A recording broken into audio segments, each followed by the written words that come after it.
Some of the first settlers to ever make Majorca their home arrived on the north coast of the island thousands of years ago and discovered a place where it was possible to survive. It's thought that they lived in caves, and the Talaiots that we can still see today were built as funeral monuments for the dead. The Talaiots are huge on the outside, but tiny on the inside.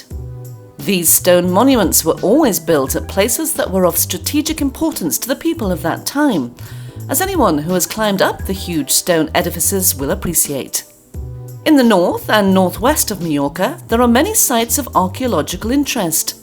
In the town of Santa Maria, there are 153 excavations, which are evidence that this region had been inhabited from time immemorial.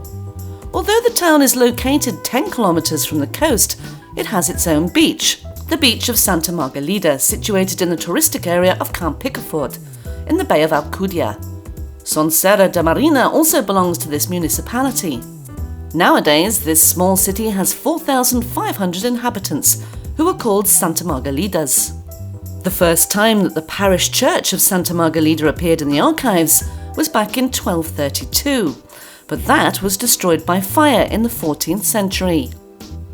After that, no reconstruction took place until the 18th century, and the church has stayed more or less the same since then. The church is devoted to Santa Margarita, whose legend is comparable to the one of Scheherazade from 1001 Nights. The beginnings and the setting of the legend date back to Arab times. The troubadours who came from the east told the tale of an innocent and charming princess who fell prey to a dragon. With the magic of her beautiful eyes, she was able to tame the beast and turn him into a faithful lapdog. The Christian conquerors gave her name to this beautiful place, and the princess and the Majorcan saint Catalina Thomas have been venerated as patrons of this town by the Santa Margalidas since ancient times. In the 17th century, Majorca was hit by famine and chaos. The Catholic clergy sided with the nobility, and together they tried to prevent economic and social change. One of the nobles was the infamous Count Ramon Zaforteza from Santa Margalida, whose palace is located opposite the parish church. His aim was to impose his feudal rights through massive reprisals against the people, who were trying to reassert their rights through legal means and the courts. However, the Count used intimidation by hiring murderers to frighten the inhabitants of Santa Margalida. In November 1647, the situation came to a head. A respected and honourable representative of Santa Margalida, Balthazar Calafat, was killed on the threshold of his house by the Count's death squad.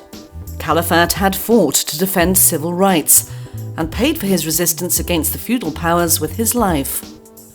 The citizens were so outraged and angry about the death of Calafat that the Count, fearing reprisals and revenge, had to flee to his isolated estate at the foot of the Galazzo mountain. The legend says that even today, the restless spirit of Count Mal still roves the summit of the Mount Galazzo, causing fear and mischief. Santa Margalida has always been a prosperous town. The viewpoint behind the church offers a panoramic view of the pastures, where crops have always been abundant, and their grain has brought wealth to the citizens. It is a wide landscape of rolling hills, which seamlessly blend with the plain of Majorca. To this day, this region still continues to be the granary or the grain house of the island, and is one of the wealthiest areas of Majorca.